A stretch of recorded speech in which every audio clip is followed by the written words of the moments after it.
How has cybersecurity changed over the course of your career? Well, it's fundamentally a boardroom discussion now, whereas it never used to be. And loath though I am to use attacks as a means of sponsorship, WannaCry actually did us a favour in many ways. It got the discussion firmly on the sort of C-suite table, and for many of us, I'm sure, got us quite large budgets in terms of sponsorship and business cases. I think we should always use things that happen to other people to help us build that. Absolutely. I think there's been a real focus in most organizations as we went digital, as the digital explosion happened through the late 90s and 2000s.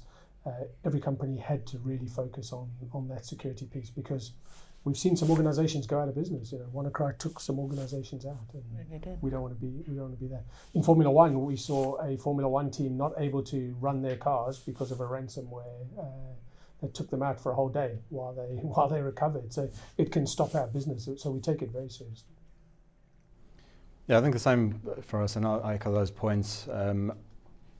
Other things that we've seen changing around cybersecurity over recent years is particularly around behaviour, education, culture, and sort of awareness by individuals of the sort of importance of their data. So it is changing. I think from a CIO's perspective, not changing fast enough. And I echo Graeme's point that I'll happily use examples of what's happened elsewhere to boost our case. But it's heading in the right direction. Unfortunately, I don't think we'll ever keep up. I think that's now impossible. I mean, I think that's the issue at hand, which is that we're always in reactive mode. We're being out-innovated by the threat community. They all seem to be one or more steps ahead of us, and the industry does react. In your introduction, Martin, you said that we had some cool technologies, but lots of gaps in between. And what have we been doing over the last 20 years? We've been trying to fill those gaps as they emerge. So most organisations have got a complete hodgepodge of stuff that doesn't integrate, doesn't talk to each other. You don't know where the overlaps are, so you don't know where you're incurring excessive cost, but also you don't know whether you've still got gaps. So you don't have this holistic view. So there's a technology challenge, I think, that we're all struggling with. And then, as that then migrates to a boardroom discussion, the boardroom doesn't care about the technology. It just wants to, how bad is it? What is the threat? Is it existential? Is it is it big? Is it small? Is my factory going to stop working? And my car's not going to run? Or is it hype? And let's just fingers crossed hope that it doesn't happen to us. It will happen to someone else first. So again, I think that the discussion in the boardroom, it is happening, but is it happening at the right level? And are we trying to be proactive? I think that's what we need to get towards. I think there were a few cases where a CEO or a CIO went to jail. So I used those to show my CEO that he and I have to take this seriously, because read this. Have a look at this example. I moved a few years ago away from a technology-focused security model to a people-centric security model.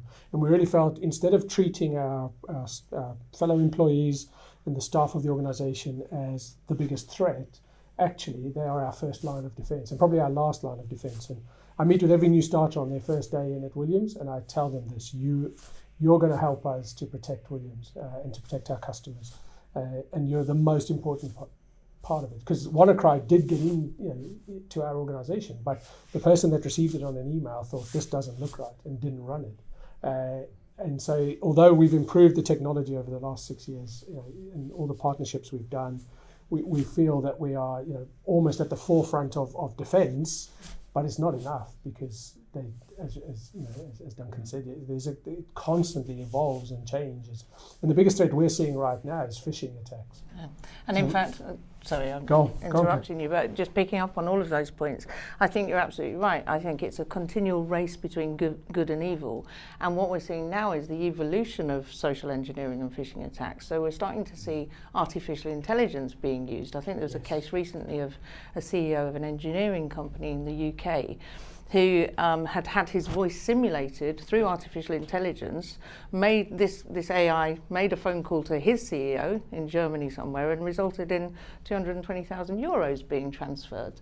You know, that's the level of sophistication we're dealing with. I'm sure you've encountered that. Absolutely, and it's evolved from the very simplistic email, requesting money transfer, which very few people fall for these days. But the sophistication now is, if it wasn't a criminal activity, you'd have to be quite impressed by the innovation and the sophistication of the attack. But it's that's the kind of thing that we've got to defend against. So Greg, I think you used the word behaviour earlier on.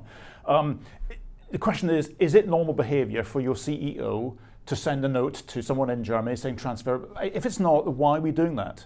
So and if it was, stop doing that.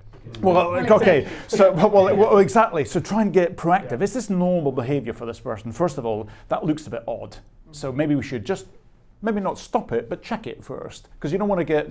One of the big challenges for security is that it's the Department of No. Yeah. So it can't be that. So you've got to let business flow while maintaining some degree of protection, and that's a hard balance. I mean, that's the board level, the boardroom discussion that absolutely right. that we always need to have, and that's a tough call. But that's kind of what we're trying to do. So if we're able to say this email looks as if it's from the CEO or the CFO, but it's odd behaviour, then we ought to be able to intervene at that point. The question is, how do you baseline that, of course? Understandable. I think, in that particular case, it was voice technology. It sounded like it had all of the same characteristics within that particular example. It was interactive in the same sort of conversational way that person was recognisable as. So, yeah, it's an easy thing to fall for. Like you say, we, they're admirable, some of these attempts. But what Graeme was saying is this idea of constant vigilance. But, if there's three kind of broad areas that we're trying to protect against. One is the malicious actor, which is actually quite rare, but really high impact if it happens. So someone trying to pinch data from your organisation, for whatever reason. The second scenario is the accidental, the clicking on the phishing link, or surfing to a website they shouldn't be, and you download some malware. That happens all the time. And that's quite a common scenario, and you can reasonably well predict where that's going to happen. The third scenario is it's not actually the person that you think it is. Their credentials, their identity have essentially been stolen. And this is your business compromise email or voicemail or wherever it is, voice instruction. It's like, this appears to be the right person, but they're doing the wrong thing. So you need to address each of these three scenarios. Getting that right all the time, of course, is the challenge. I think that is the challenge, isn't it? Because security is about getting it right 100% of the time. Being an attacker, you just need to get it right once. Yeah, it's a numbers game, isn't it? And unfortunately, the incoming threat, I think you alluded to it, pretty much outnumbers the capabilities of the individual enterprise to protect against. So it's a bit of they're fighting with knives, and we've got pea shooters and it's changing all the time, Martin. So it's up until now, as the sort of head of IT in various organisations, it's been this threat is the flavour of the month. Then it's that threat. Whereas now everything's so highly politicised. You look at the fake news issues. You look at deep fakes. This AI voice issues similar to deepfake. We're now being bombarded by multiple strategies of intrusion, and it's very difficult to keep your eye on the ball all at once.